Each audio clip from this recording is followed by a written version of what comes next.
Hey guys, welcome back to the channel. AQG here. We're playing some more Azure Striker Gunvolt, and we're hopping right into it because last time we cleared all our stages, like the 6 stages. We did it, but immediately as we did that, Merrick, one of the bosses we already took out, this guy right here, he showed up and kidnapped Jewel, which is not cool. Gunvolt didn't take that well, as I'm sure you wouldn't if you were in his position, so fair enough.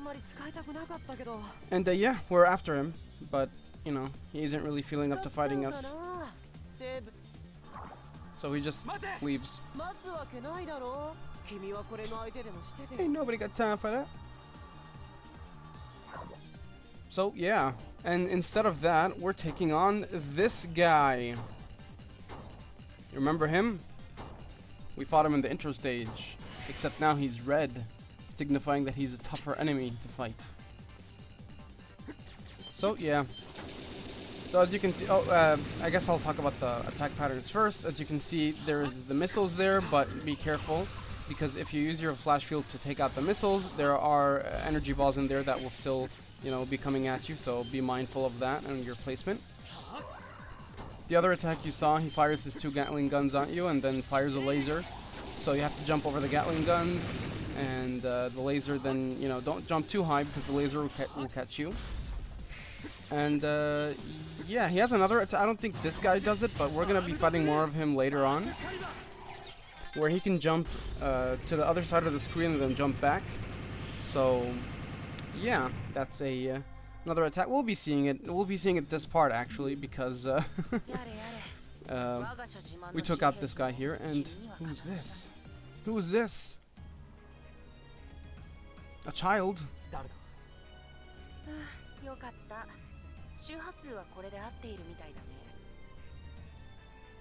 Apparently he was trying to reach us. He kept, you know, calling the wrong people. So yeah, like we've seen last part, this is Nova, the big bad, or like the big head of the whole project at Sumeragi. He wants the muse back, so he took her back. I guess he's just calling in to check on us and tell us, say, I got her.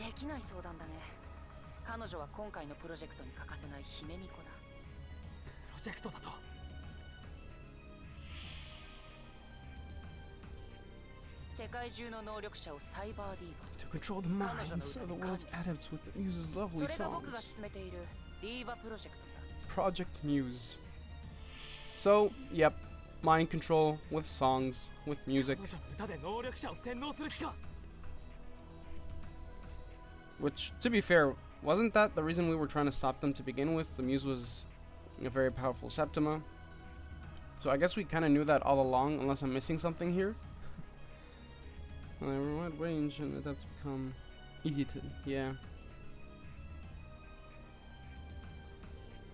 Trust me, this has no implications on what we're going through in the real world. It's just, you know, it's just a game. Fair?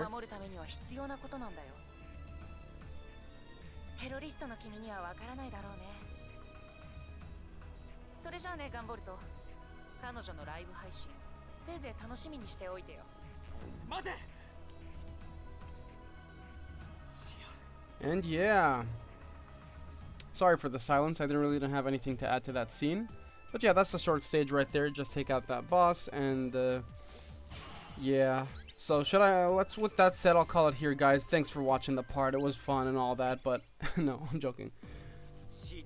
With that, we can't let that happen. We can just let that slide. We got a fresh new intel report. Jewel is being taken to Firmament, Sumeragi's orbital station. From there, they'll be able to broadcast Lumen's song all over the world. That's got to be their master plan. And so, we're gonna have to bust up their stupid scheme. Stupid. I'll do it, Asimov.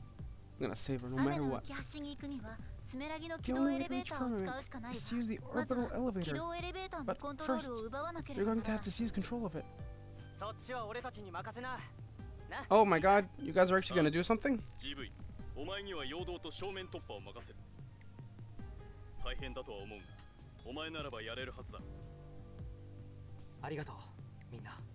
Alright. And with that, we have a plan, ladies and gents. So, very first thing though, check the synthesis. We can't make anything. I should have been able to make something by now. Oh.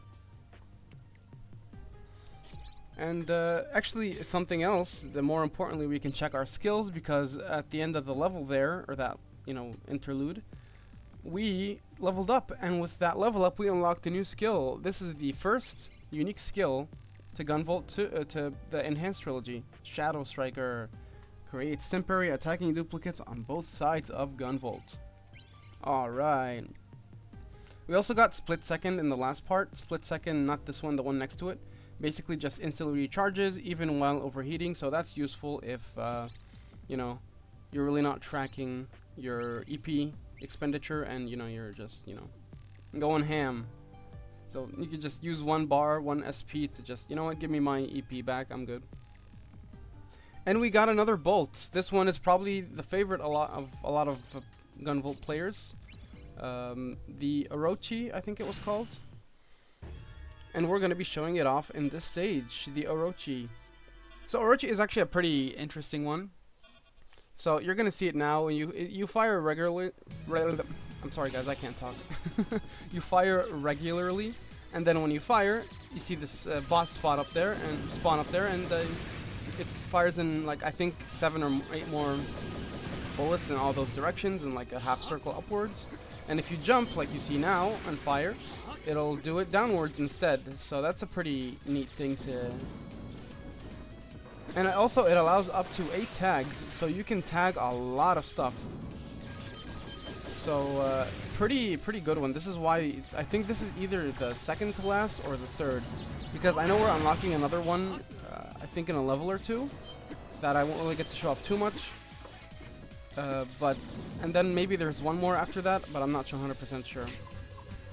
So what you saw there was the reason I'm not really a big fan of Orochi. It's because this Shadow Striker, by the way, pretty cool, I guess, but kind of useless against, you know, moving targets.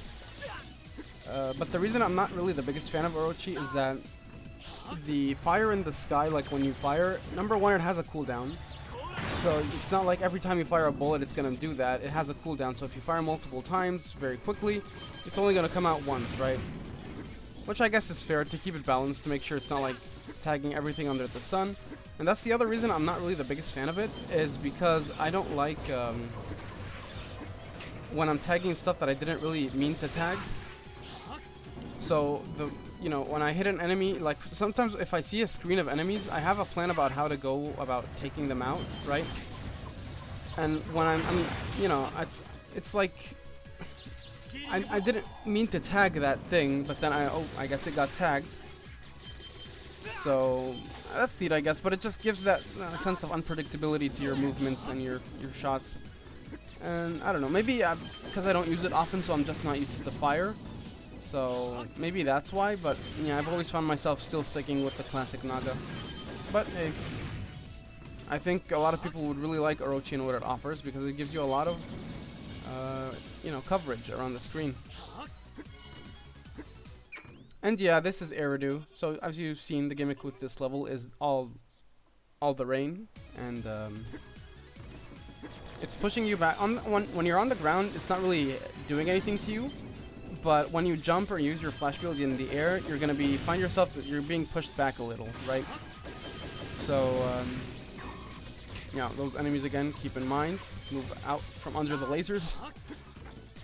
So when you jump or use your flash field, you're gonna be noticing, you know, you're being pushed back a little. Maybe you'll see it here in this jump. I'm trying to tag that. See, that's what I mean. I'm trying to tag that guy up there with one of the Orochi's shots, but it wasn't reaching him. So you know, it's one of those things where I'm just not used to it, you know. But yeah, it does allow up to 8 tags, which is kind of insane. Like, that's a huge jump from, like, the highest we've got so far is the Naga with 5. So the fact that we have up to 8 now, that's pretty cool. You can tag so many enemies, so many enemies. And yes, we are facing off against this fight again. And actually, get used to this guy, because we're going to be seeing him a couple more times before the stage is over. And he's going to be doing basically the same thing. For the missiles, be mindful of your placement, like just, you know, subtly move to the right or left so that you are not in the way of the projectile after destroying the missile. And like you saw, that whole, he fires with his turrets over the ground and then shoots a laser beam in the middle. So just do a short hop to get over that. And yeah. So here I replace, here actually, looking at it in hindsight, I probably should have kept Dragon Sphere up. Now I'm trying to use Shadow Striker to, you know, make up for it, to have like the clone always constantly hovering over the part I want to hit. But to do that, you have to have Gunvolt in a specific area. The good thing about the Dragon Sphere is that if your target wasn't really moving much, you could just put it there, you know, and it'll just constantly do more damage. But yeah, I didn't want to give up the Lux Caliber, to be honest with you. I later on switch out the Lux Caliber. Like, it's a pretty good finisher. But I don't know, I just always preferred the utility of like having Crash Bolt, obviously, Dragon Sphere, and the Shadow Striker. It just gives you good utility. Lux Caliber is not really that flexible, you can't use it often. It takes up 2 things, so yeah. So now you've noticed this is the second fight with this guy in the stage, and now there's a pit of spikes to our left, so yeah. And honestly, I guess I was trying to get there to Crash Bolt it. I don't know what I was trying to do there. I don't remember. But yeah, these take a while, so you might want to use your offensive skills to speed up the fight. And if you're overheating, then it's pretty difficult to dodge. But I think if I like jump to the left, there's another platform I can stand on. I believe so anyway. But yeah, once I was sick of it, I was just Lux Caliber the guy, just please leave me alone. And yeah, we move on. So, yep. And there's this enemy, the big guy that we're used to, but this time he has a shield, so you have to wait for him to fire. That's, I think, the last new enemy type we're going to be really seeing in the game. We've seen all the enemy types that the game has to offer, and it does have quite a good variety of enemy types. Like these guys that shoot their lasers, and you gotta tell if they're purple or white, and depending on the color you have to react. Here, you have to use the rain pushing you, or the storm pushing you, to clear this pit, because you wouldn't be able to do it otherwise. And that's basically the gimmick of this level, but honestly, it's not really that prevalent. That's the, you know, most intense it ever gets.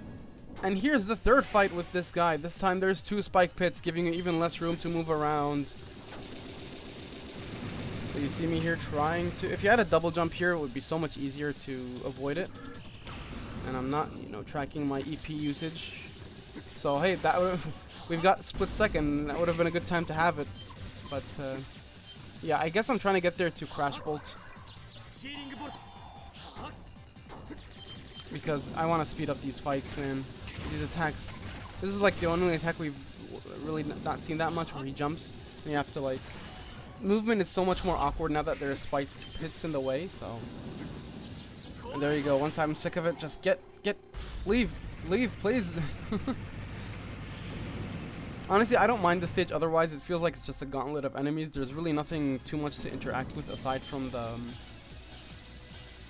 weather. But again, like you saw, it's not like you're doing much platforming anyway. And yeah, after you've cleared the second section here, we are, you know, at our actual fight.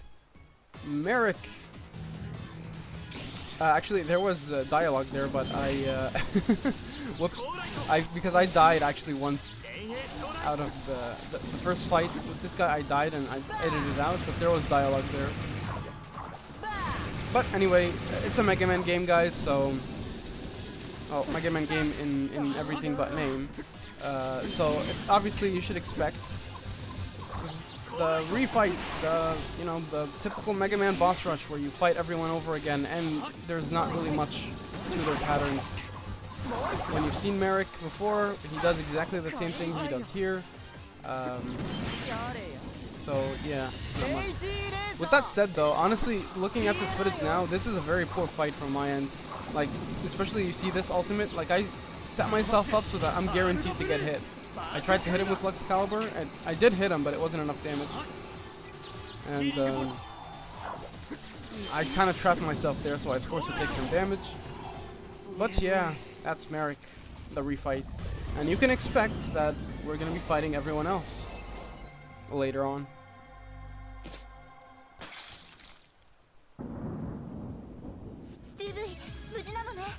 問題ありません。このまま軌道エレベーターに乗り込みます。 And yeah, with that we have access to the orbital elevator. Now we can go up to Firmament. Or maybe the elevator is called Firmament. And we can save Jewel, finally! なあ、リーダー。どうよ、あれ？リーダー？ Oh, but apparently Asimov is not here. Huh, I wonder what he's doing. And yeah, that was Firmament. That was a fun stage. That was Eridu was the name of the stage, I think. We didn't do too poorly. And we are actually, with this stage, we're nearing endgame, folks. So come back next time where we actually ascend the elevator in Babel. See you then.